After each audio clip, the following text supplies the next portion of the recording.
submit to you in writing. I'm going to have to deviate from what I'd planned to do because of the ranking member's opening statement, which I found instructive, if not predictable. So I want us to summarize for just a second. Secretary Clinton said she followed all State Department rules and regulations, but the truth is she did not. Secretary Clinton said her unique email arrangement was approved by the State Department, but it was not. Secretary Clinton said she used one device for convenience, but she did not.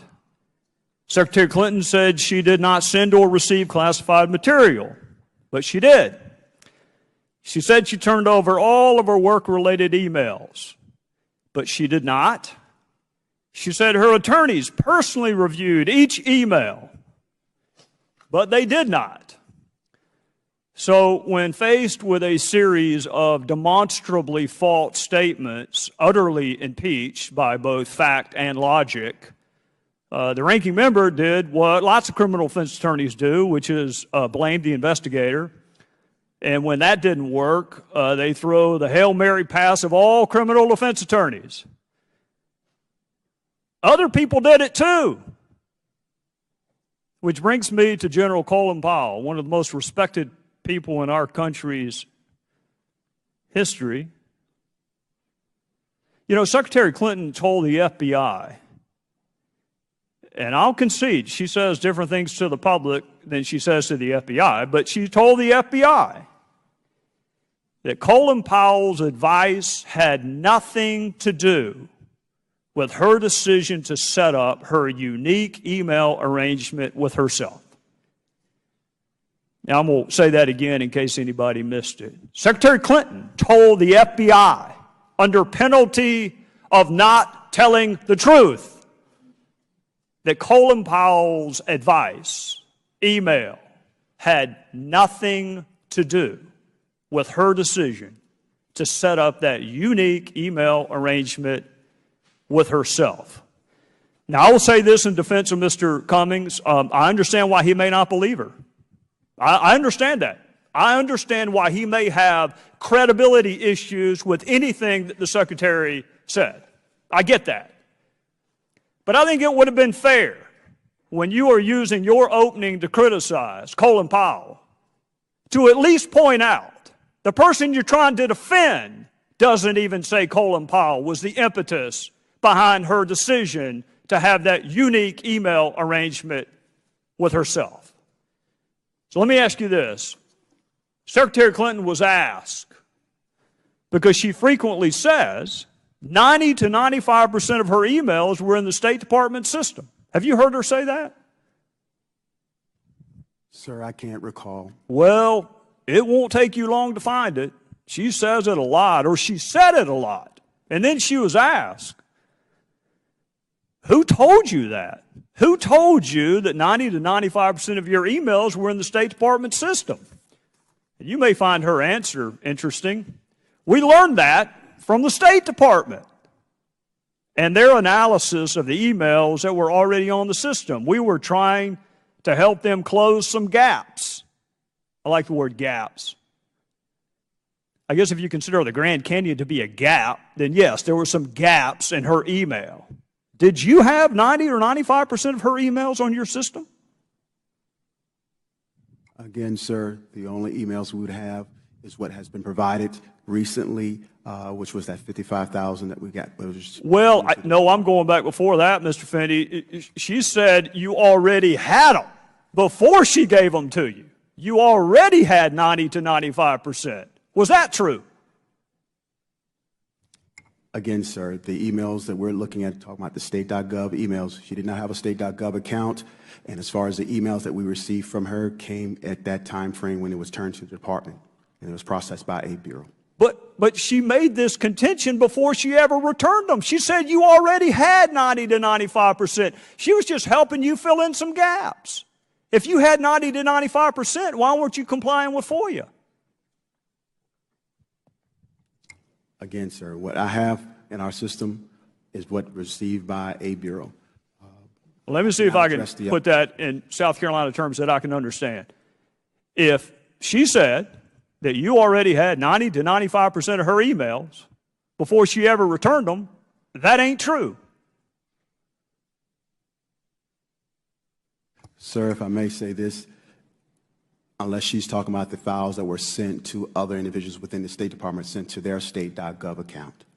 Well, how does that capture personal-to-personal emails? And how about the 14,000 that she didn't turn over? Did you have those? Again, sir, what you're talking about here. Oh, I understand her position. Yes, sir. The fact that I didn't keep them doesn't mean that whoever I sent it to didn't keep it. I get that. What if it's private to private?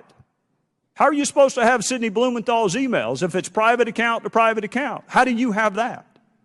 Sir, if you look at what we are doing today, in accordance to the Federal Records Act of 2014 that was amended, it requires that if an employee uses their Gmail account or private issued account, they're required by law to send that email to their state.gov account. That was amended in 2014, and that is what I'm briefing and the State Department briefs today.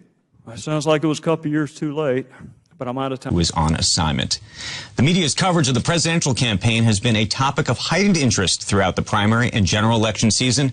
Donald Trump's handling of the press was no doubt a decisive factor in his path to securing the Republican nomination. This week, Hillary Clinton's health is now the latest source of rampant speculation after delay in revealing that she had pneumonia. Brian Stelter is the host of CNN's Reliable Sources, which examines the week's top media stories each Sunday.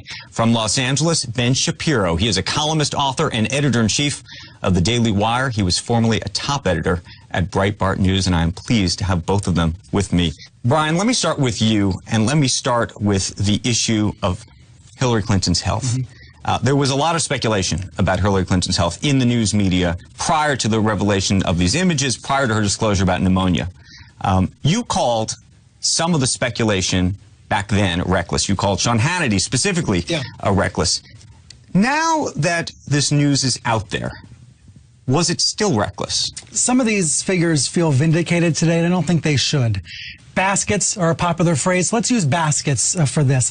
There's a basket of legitimate questioning about Hillary Clinton's health.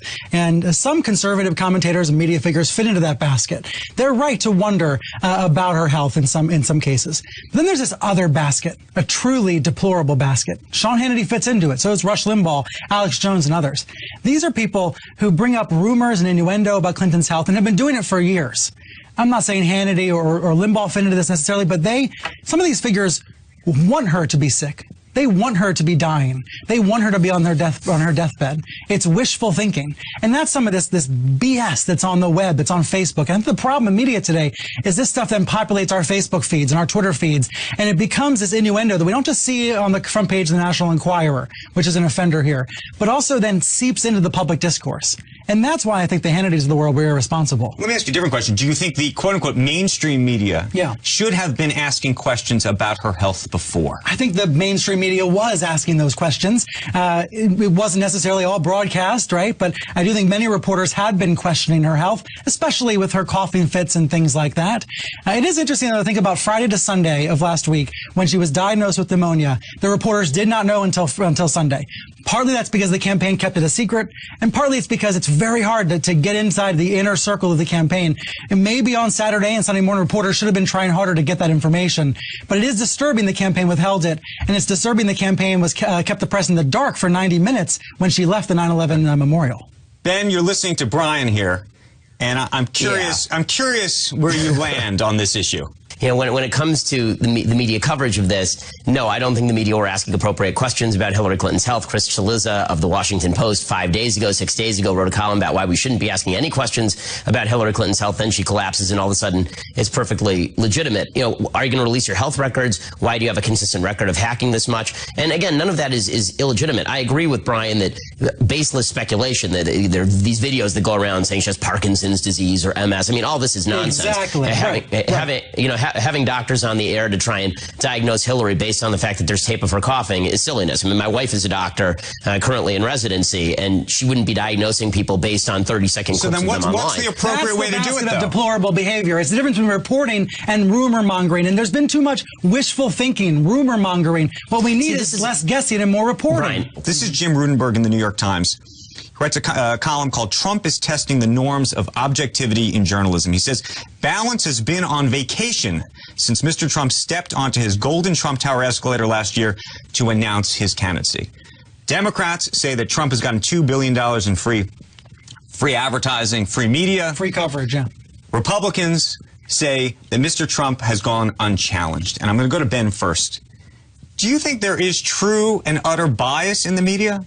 Yeah, I mean, I think there's bias in two directions. Do you think it's a conscious bias? Yeah, well, certainly, yes, obviously there is some conscious bias in the media. And then there's kind of the generalized unconscious bias. Most of the people who are in the mainstream media are people who are Democrats and will vote for Hillary Clinton come November, and they don't reveal that before they go on air. And so, yes, unconscious bias has an impact on how people perceive these particular issues. CNN, MSNBC have run chyrons fact-checking Trump. There's never been a chyron on CNN or MSNBC fact-checking Hillary Clinton. So that's bias in one direction. In the other direction, I'll say that there's sort of been, and this is true for the Trump campaign, there's been this kind of unconscious lowering of the standard of decent behavior for Trump in the sense that if Donald Trump shows up in Mexico and doesn't really do anything supremely noteworthy, this is considered a major victory for his campaign. If he goes into the debate with Hillary Clinton and doesn't act like an insane loon bag, then that will be a big win for him. So there's sort of a lowering of the standard because the new standard for normal campaigning has been left behind. I mean, if they held Donald Trump to Mitt Romney's standards, then there's no way that he would have gotten nearly this far. Brian, you think the media is truly down the middle, if you will? I think there's a complicated definition of fairness in this election. Not all lies, not all misstatements are created equal. And so sometimes you look at the chyron, the banner on the bottom of the screen, it may not be fact-checking a Hillary Clinton lie because that lie may be more complicated, may be more nuanced, may take a whole lot more explanation versus some of what Trump has said. I think in this election, fairness does not mean 50-50 coverage of each candidate and 50-50 treatment. These candidates are not equal. They are not even in that way. And I think Ben is right. There's been a lower standard of treatment for Donald Trump. If you believe that Donald Trump has gone unchallenged, why do you think that's the case? No, I think he has been challenged many times, but the treatment is different for a couple of different reasons. Number one, he has been up until recently very accessible to television networks in particular. He's at the same time simultaneously running a TV-driven campaign, media-driven campaign, and an anti-media campaign. This is the definition of having it both ways. He attacks the press on a daily basis, and there are reasons to think he's a true threat. There are reasons to think he's a true threat to press freedom, even though he has recently relaxed his so-called blacklist of some news outlets. So that is all true. At the same time, he's been very accessible, answers lots of questions, and can be held. And to the extent that people think that he has gone unchallenged, it is because of his accessibility he's gone unchallenged? I think it's because of this saturation, this saturated news environment we live in. You may read 100 stories where it feels like Trump is being let off the hook, where it seems like the press is going easy on Trump. There's 100 other stories elsewhere on your Facebook feed where he's being severely scrutinized, rigorously covered. We live in a choose-your-own-adventure, choose-your-own-news environment, which makes it increasingly difficult for the audience at home to get through the reality of the situation. Ben, I'm assuming that the assertion that there is balance in the coverage of Trump, or that he has gone unchallenged, you will disagree with. Yeah, no, I mean, I wildly disagree with that. I mean, he's gone challenged on virtually everything. The problem with Trump is that he gives 10 different positions for the same issue. And so it makes it difficult for anybody to finally get down to, okay, what does he actually believe about something? Because he'll just shift on a dime. And we've seen him do this in debate. So that's a challenge for the media for sure. But the idea that Hillary Clinton gets off scot-free because her scandals are just too complicated. I mean, the fact is that Hillary Clinton's scandals are not very complicated at all. She created a private server. I'm talking about the banners on the bottom of the screen. Certainly, I know. I mean, she'll say things like, but she'll say things like, I never had classified material on my server. And the FBI said, no, you did have classified material on your server. And in the chyron underneath will say Clinton, no classified material on my server. And then there's no parentheses that says not true, but they'll do that with Trump all the time. And so this sort of quasi, even-handed treatment, it doesn't really exist. I mean, Trump is always perceived to be fibbing, and sometimes that's true. A lot of the time he is fibbing. With Hillary, she's always perceived to be telling the truth, and then later, if it turns out she's lying, then the media sort of retroactively rush to cover it. This is what happened with the health situation. It's what happened with the email server situation. For months, all we heard about the email server was that it wasn't a big deal until the FBI revealed that it actually was kind of a big deal. I don't know what shows you were watching, but what I hear sometimes is a victimization narrative from conservatives. I would just point out there are many liberals who are equally frustrated by news coverage this year. I'm interested, Andrew, in how much anxiety anxiety and fear there is, outright fear among liberals about the prospect of a Donald Trump candidacy, and how that's being, they're taking that out on the media in many cases. Let me ask you this. Both of you have talked about this issue of fact-checking. And I wonder how you feel, or what you feel the role of the journalist is supposed to be. We have a series of debates coming up. Chris Wallace from Fox News is going to be one of those moderators. Right. He recently said truth squatting was not his responsibility, that he didn't see the idea of fact-checking on the fly being something that he should be doing. It's a show, don't tell approach. What do you think the role of the journalist is supposed to be when it comes to these upcoming debates? We work for the viewer at home. We work for the reader who's reading our work. To the extent that the viewer is misinformed by a candidate, the moderator needs to help the audience understand what the truth is. Sometimes that can mean going to the other candidate and making sure the other candidate rebuts it. Sometimes that can be with a carefully crafted follow-up question, as you do on CNBC. The follow-up question can be the fact check. But sometimes I think the moderator will have to step in and explain what the facts are. The reality is, again, not all lies are created equally. Sometimes it is very hard to fact check what a grayscale story is, but some stories are black and white. And that's why Donald Trump is a unique challenge. You could argue he's the biggest journalistic challenge of this decade. It's not that Clinton should be let off scot-free. She shouldn't be. She does make misstatements. But Trump is uniquely challenging. Then you add Clinton to the stage, and this is the hardest task these debate moderators have faced in modern times. Ben, the role of a journalist, the responsibility as these debates approach us? I mean, I think that the role of the journalist in this particular case when it comes to the debates is going to be asking the follow-up questions. And I think that there are a lot of these fact-checkers out there, including organizations like factcheck.org, that do have a bias and where they'll simply grant certain amounts of credibility to candidates based on the political appeal of those candidates or the political leanings of those candidates. It's dangerous to me to have a moderator up there who says, you know, Donald Trump, what you're saying about Vladimir Putin isn't true. Hillary Clinton, what you're saying about your emails is or isn't true, because there are many interpretations, unfortunately, of a lot of these issues. But it would be good to be able to say, you know, Donald, you weren't saying this a year ago. Here's a clip of you not saying this a year ago. And let's stop pretending that this is that difficult a job. It really isn't. We've seen these candidates for a year. It isn't in the sense that we know what they're going to say. I mean, if you've been watching Donald Trump for a year, you can predict what Donald Trump is going to say before he says it. And Hillary Clinton is absolutely predictable. So if you know what they're going to say, you should have a well-crafted follow-up prepared for every one of your questions if they say what you think they're going to. If the moderators don't step in, what I would say is the television networks, major papers have a real responsibility, even more than normal, to provide fact-checking to the audience right after these debates. And then, of course, it's on the viewers at home. It's on the readers at home to actually check, to actually follow up, to actually look into the information ourselves. I know that we are so divided. We are so on our own sides right now as tribes. But the information's out there if we want it. There's more information available on these candidates than ever before, but we have to work harder to access it. Let me ask you a question about the mainstream media, and I'm looking at you because you work at CNN. Mainstream media. There's an argument that has been made that the mainstream media has not been aggressively covering Hillary Clinton, and that much of the most aggressive coverage has actually emanated from some of what might be described as a conservative or right-wing media. I'm thinking of organizations like Judicial Watch, which FOIA'd Freedom of Information requests for some of her emails, for example.